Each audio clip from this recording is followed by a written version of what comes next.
Bonjour, voilà donc je suis Résiando, artiste polyvalente. Je vous ai nommé la chanson dont je chante. N'oubliez pas de vous abonner, de partager et surtout de m'envoyer tout plein de cœurs parce que moi les cœurs j'en raffole.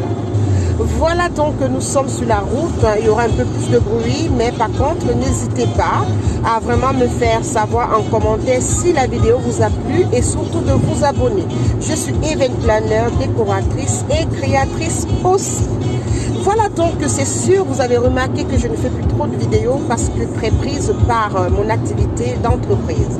Mais par contre, je n'ai jamais oublié que chaque fois, je dois échanger avec les internautes qui m'envoient des messages inbox ou alors qui me contactent. Alors, j'ai traité il y a déjà quelques semaines le cas de manque de confiance de 2 ou 3 personnes.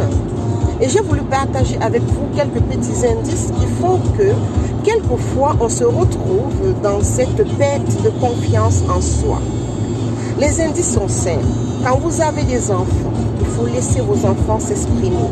Il faut bien sûr mettre des barrières, des limites et surtout pouvoir permettre à l'enfant de pouvoir se construire et surtout de se faire une opinion de lui-même.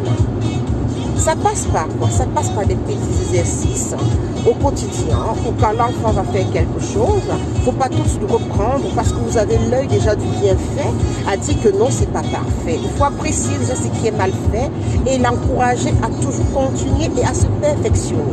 Il ne faut pas tout de suite refouler son idée en disant « Ah, c'est pas beau, non ?» ou alors « Tu pourrais faire mieux. » Non, il faut plutôt dire à votre enfant que c'est déjà excellent ce qu'il a fait. Si à ses yeux, il est satisfait de ce qu'il a fait, ça veut dire qu'il est déjà très conscient du fait qu'il peut apprécier quelque chose qu'il pose comme acte ou alors comme activité et de son point de vue d'enfant, c'est déjà parfait.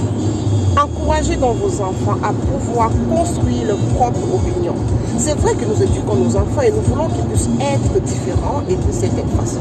C'est un jeune adulte qui va, dans son devenir, pouvoir être sûr de ce qu'il fait parce qu'on lui a donné l'occasion tout petit de pouvoir s'affirmer et de pouvoir se construire. Maintenant, malgré toute cette éducation, on peut avoir des influences au niveau de l'adolescence, on peut avoir des influences quand on est déjà aussi majeur. Et ces influences encore relèvent du domaine du conflit de soi au niveau de la préadolescence, de l'adolescence, parce qu'on a envie de s'affirmer et à tout prix. Quand on est opprimé ou alors quand on ne comprend pas bien les choses et quand le poids de la vie commence à être dur, on commence à vouloir se rebeller et pouvoir avoir une domination. Et c'est à ce moment-là qu'il faut mettre aussi des limites en disant que dans notre société, on respecte les règles et dans l'hierarchie humaine, on respecte aussi les bonnes valeurs. Malgré cette éducation, on peut encore trouver dans la société des gens quand ils sont majeurs avec tous ces acquis-là, qui ont la confiance en eux, mais face à une difficulté de la vie, tellement la difficulté est forte que moralement, il est diminué. Il suffit de rencontrer des mauvaises personnes au mauvais moment et tout de suite, c'est la perte de confiance. On devient inutile. On ne croit plus à ses capacités, on ne croit plus en ce que l'on est. Et ensuite, on a le déni même de se dire qu'on était capable de pouvoir faire des choses. À ce moment-là, on perd.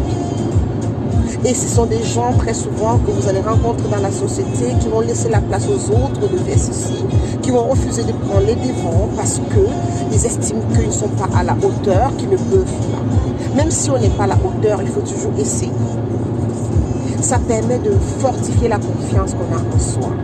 Donc les difficultés de la vie que l'on rencontre quand on est majeur, il faut faire très très attention. Ça peut vous faire basculer dans une situation de perte de confiance en vous. Et dans l'enfance, quand vous n'avez pas donné l'occasion de vous exprimer, c'est aussi possible qu'en grandissant, vous attendez toujours qu'on vous dise de faire les choses selon la vision des autres. Mais la difficulté la plus terrible qui peut vous fermer totalement, c'est quand vous êtes majeur.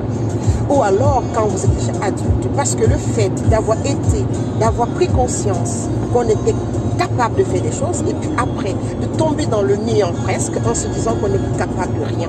C'est très très difficile de s'en sortir parce qu'on baisse les bras totalement et on se laisse aller et on accepte d'être à la traîne et de laisser toujours les autres au devant de la société ou au devant même des décisions les plus simples. On ne vous demande pas d'être des leaders, mais on vous demande quand même d'avoir la confiance que vous êtes capable. La confiance en soi, ça passe par le fait que vous vous assumez déjà tel que vous êtes et puis vous assumez aussi le fait d'appartenir quand même à une société qui est la nôtre et aussi dans un milieu de vie qui est la vôtre et de trouver votre place. On ne vous demande pas de prendre la place de qui que ce soit, mais on vous demande de pouvoir prendre votre place sans nuire aux autres, mais pourtant en étant fier et digne dans ce que vous êtes. Cette confiance en soi doit être maintenue coûte que vaille. Donc ceci dit, au quotidien, soyez positif. Répétez-vous que vous avez la possibilité d'y arriver. Face aux mauvais, aux bonnes difficultés, il faudra toujours que vous gardez l'espoir de vous dire que nul ne peut vous imposer sa façon de voir les choses ou de vivre et que vous êtes une personne à part entière. Ça passe par cette confiance de se dire que vous aussi vous existez. Ça passe par le fait de se dire que vous êtes capable de pouvoir faire aussi des choses, même si ce n'est pas parfait que les autres, mais quand même d'arriver à essayer. Ayez confiance en vous. Ne vous dites pas que vous n'êtes pas utile dans cette terre ou sur cette planète. Non. Cette planète a besoin de tout le monde. Et vous avez votre place sur cette terre. Vous avez votre place dans ce monde. Si vous êtes encore de ce monde, c'est que vous avez des choses à faire et à prouver. N'hésitez pas. Passez le temps à cultiver le fait d'aimer ce que vous êtes et que personne ne vient vous dire le contraire. Ça vous donnera une confiance en vous. Je vous embrasse et puis on se dit à très bientôt. Merci de me suivre et merci pour votre patience. De temps en temps, je viendrai partager des vidéos avec vous comme ça. Et quand je pourrai faire des lives avec vous pour pouvoir discuter sur les faits de la société, sur les choses qui nous engagent personnellement ou pas. On va essayer de changer et de se dire, on s'aime d'abord. Et puis on aime aussi les autres. Moi, je vous aime. Est-ce que vous m'aimez? Bisous. À très bientôt. Ciao.